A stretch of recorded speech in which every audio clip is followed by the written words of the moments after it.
प्यारे दोस्तों, आइए आज हम आपके लिए एक कपिला गाय और कुम्हारिन की बेटी की कहानी सुनाते हैं।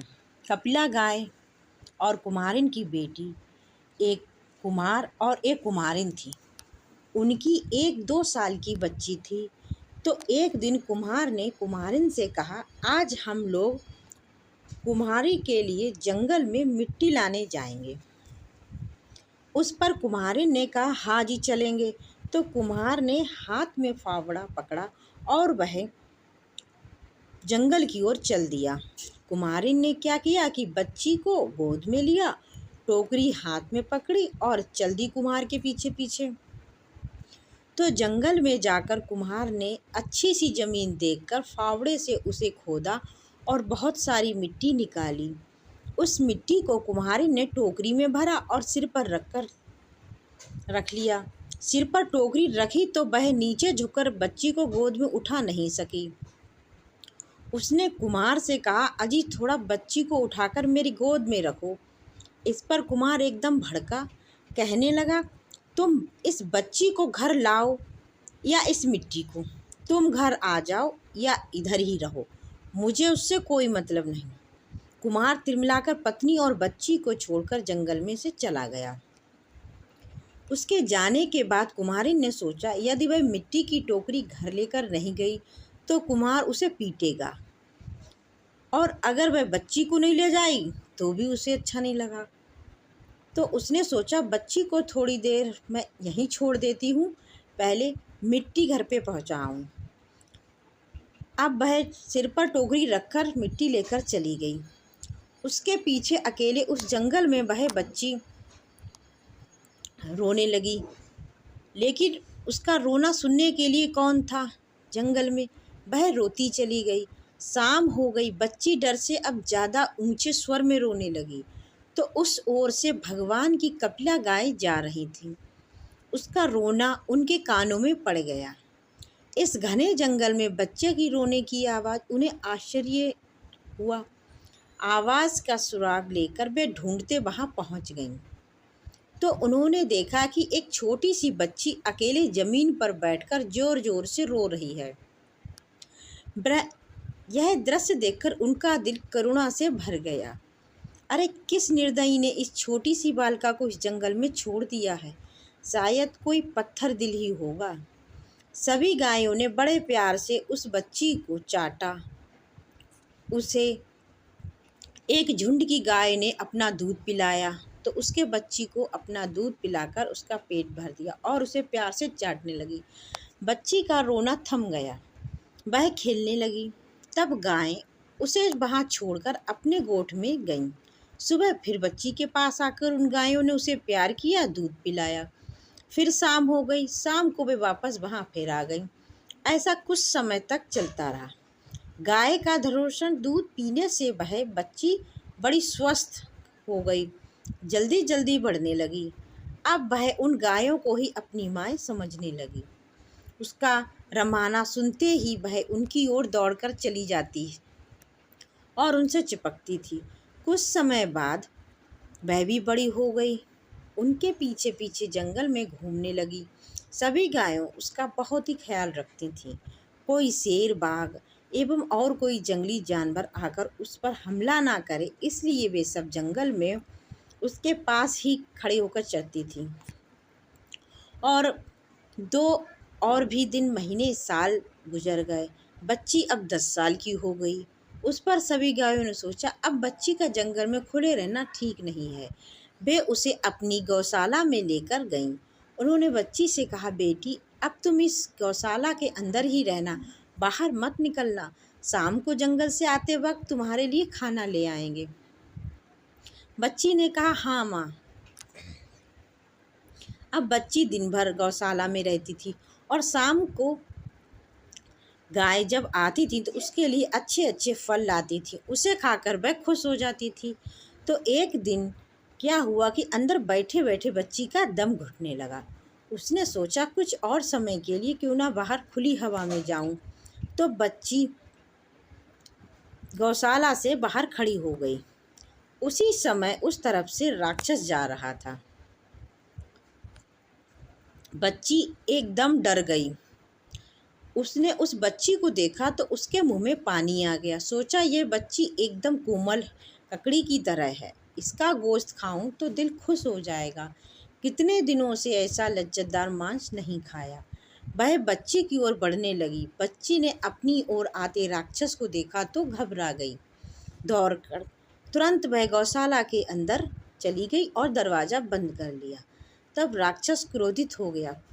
फिर भी मृदु आवाज में उसने बच्ची से कहा, मेरी लाडो, मेरी बेटी, जरा दरवाज़ा खोल दो। तो उस गौशाला के नज़दीक एक आम का पेड़ था। उस पेड़ ने कहा, अरे नहीं नहीं बेटी, दरवाज़ा नहीं खोलना, बाहर राक्षस है, तुझे खा जाएगा। पेड़ के ऐसा कहने पर राक्षस को गुस्सा आ गया। वह दौड़कर उस पेड़ के पास गया और पेड़ पर जोर से एक लात लगाई। पेड़ टूटकर नीचे गिर गया। उसी समय इधर उधर उसकी लकड़ियाँ सारी बिखर गईं। फिर वह लड़की दरवाज़ा धीरे से खोलती है, मेरी प्यारी लाडो, जरा दरवाज़ा खोल दो। तो वह देखती है कि वहीं पास में एक नारियल का पेड़ था। उस पेड़ ने कहा फिर उससे कि नहीं नहीं बेटी, दरवाज़ा मत खोलना। फिर उसने दरवाज़ा लगा लिया। राक्षस तुझे खा जाएगा। बच्ची ने दरवाज़ा नहीं खोला तो राक्षस गुस्से से आग बबूला हो गया। दौड़कर उसने उस नारियल के पेड़ पर 2-4 लातें मार दीं और उसे ज़मीन पर गिरा दिया। अब तीसरी बार दरवाजे के पास जाकर उसने कहा, मेरी प्यारी लाडो, जरा दरवाज़ा खोल दो। तो उस गौशाला के नज़दीक एक अम्बाड़ी व्यंजन के लिए उपयुक्त खट्टे स्वाद का फल का पेड़ था। उस पेड़ ने कहा, नहीं बेटी, दरवाज़ा मत खोलना, राक्षस तुझे खा जाएगा। अब राक्षस मानो जल भुनकर राख हो गया। वह उस अम्बाड़ी के पेड़ पर लात मारने वाला ही था। इतने में उसे ख्याल आ गया कि अंधेरा छाने लगा है और गायों का गौशाला में आने का वक्त हो गया है। उसने सोचा, यदि गाय आ गई तो मैं मुसीबत में पड़ सकता हूँ। अक्लमंदी इसमें में है कि यहाँ से चला जाऊँ। लेकिन दूसरे दिन वापस आकर लड़की को खाने का मन में मंसूबा रखकर राक्षस वहाँ से चला गया। राक्षस के जाने की थोड़ी देर बाद ही गाय वहाँ आ गई। आते ही उनकी नाखों ने राक्षस के शरीर की गंध सूंघ ली। गौशाला के बाहर उसके पाँव के निशान भी उन्होंने देखे। तो यहाँ कोई राक्षस आया हुआ है, इसका उन्हें यकीन हो गया। वे डर गए, हे भगवान, हमारी बच्ची सुरक्षित हो। सभी गाय दौड़ती हुई गौशाला के दरवाजे के पास पहुंची। उनके पहुंचने से दरवाज़ा अपने आप खुल गया। सब एकदम अंदर घुस गईं। उनको बच्ची के अंदर बैठी दिखाई नहीं दी। वे सब व्याकुलता से हम करते हुए ढूंढने लगीं। ढूंढने के बाद बच्ची एक कोने में सहमी हुई रोती उन्होंने देखी तो गायें दौड़कर उसके पास गईं, उसे चाटा और पूछा, बोली, बेटी क्या हुआ, किसने डराया तुम्हें? बच्ची ने सब बात बता दी। सुनकर वे बहुत क्रोधित हुई। उस राक्षस की यह हिम्मत हमारी बेटी को खाने आया। ठहर, कल सिखाएंगे उसे सबक। दूसरे दिन सुबह एक भी गाय चरने जंगल नहीं गई। सब छुपकर गौशाला में ही बैठ गई।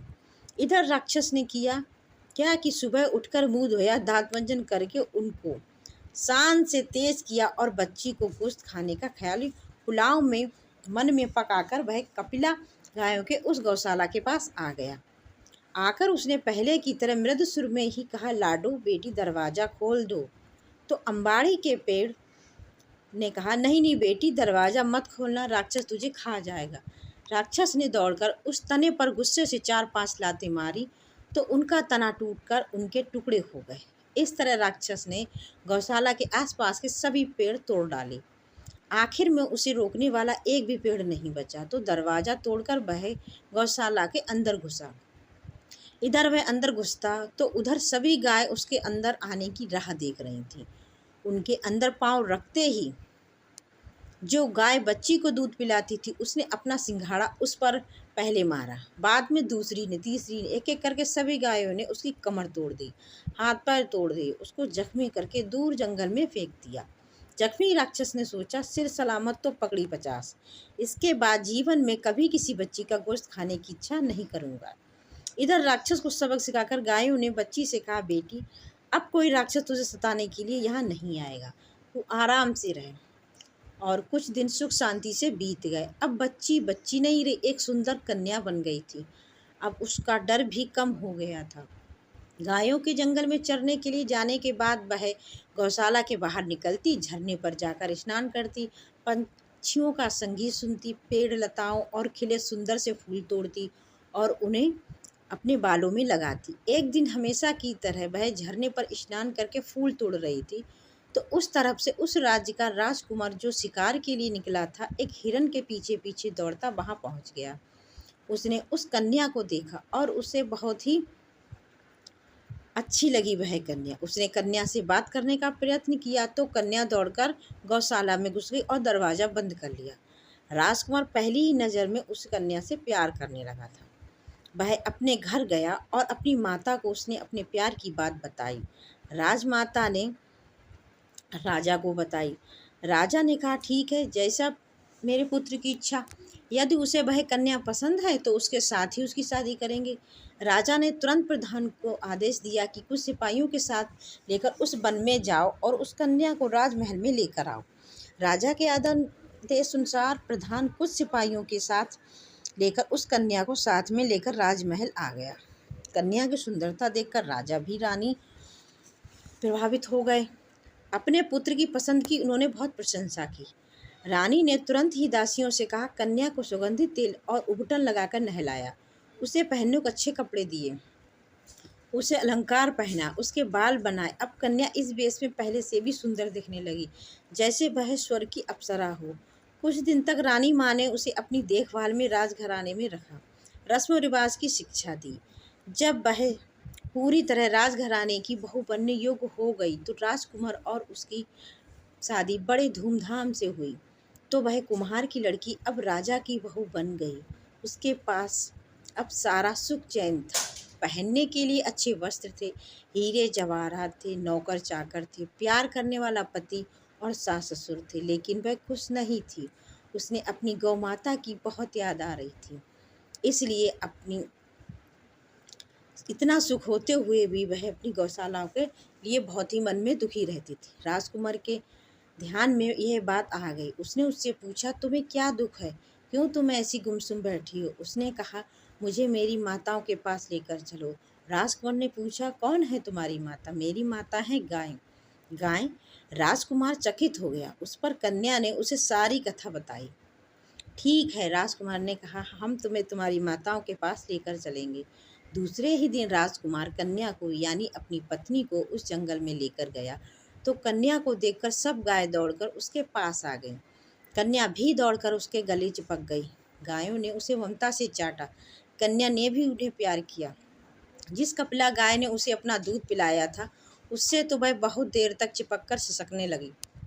कुछ देर बाद गाय उठकर जंगल में चली गई और राजकुमार अपनी पत्नी को लेकर राजमहल वापस आ गया। आते वक्त उसने एक काम किया, अपने सिपाहियों को वहां गाय के पास छोड़ने के लिए कहा। जंगल से वह अपनी गौमाता से मिलकर आने के बाद कन्या यानी वो कुम्हार की लड़की खुशी खुशी अपने पति के साथ रहने लगी। वह बहुत साल तक जीवित रही। उसके एक पुत्र हुआ और वह अपना जीवन खुशमय व्यतीत करने लगी। अब वो राजा और रानी और अपने पति के साथ बहुत ही खुश होकर अपनी जिंदगी का यापन करने लगी।